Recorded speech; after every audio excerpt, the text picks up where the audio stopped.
I think sort of trying to talk to our children and explain to them that it was a freak accident. This is not something that happens every day, and it's tragic and it's terrible. But I guess we just need to reassure them that at the moment our children are safe. As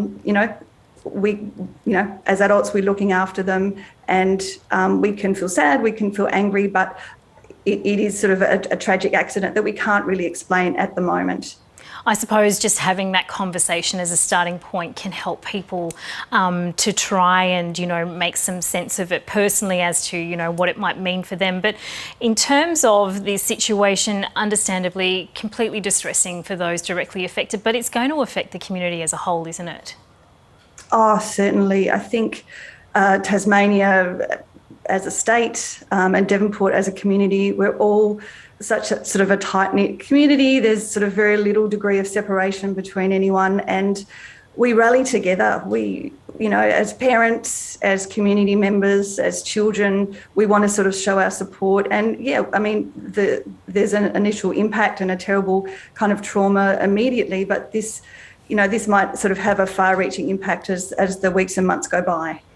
Now, as well, the timing of this end of school year, it was a celebration up to the point that the accident happened, and it's also the lead up to Christmas. So how might that also compound a sense of distress that people might be experiencing, and what sort of things might people be able to do to try and alleviate that? Yes, well, look, there's a lot of grief for loss, but also grief for loss of tradition and pleasurable activities and what we're expecting to happen over the next week.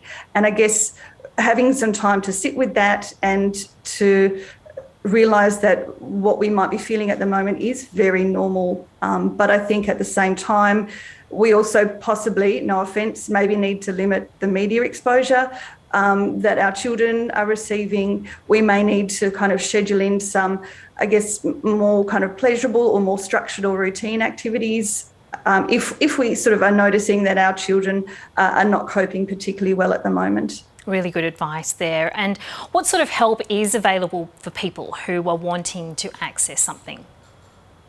Yes, certainly there are a lot of helplines that are available at the moment. Tasmania has a mental health helpline.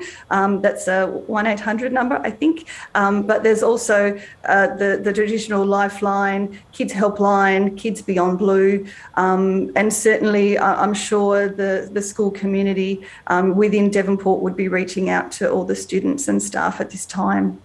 Now, as well, how can people, families, friends, community members reach out to those who've been affected in a meaningful and respectful way at this time?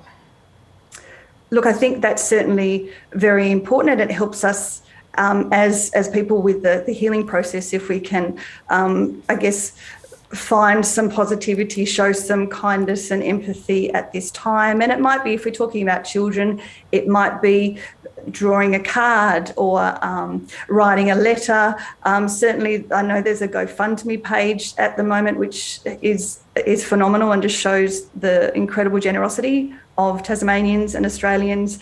But I think being able to do something smaller with obviously respecting kind of the community's privacy, but whether it's a letter, whether it's kind of just having some quiet time reflecting and thinking, I think that's all really important. Connection, so important for everyone at this point. Cassie Xintavelonis, clinical psychologist, we do appreciate you speaking to us and providing people with, some very helpful advice and tips and thoughts at this time. Thanks so much. Thank you. And if you or someone you know is experiencing distress, please contact Lifeline on 1311 14, or contact Kids Helpline on 1-800 55 1800.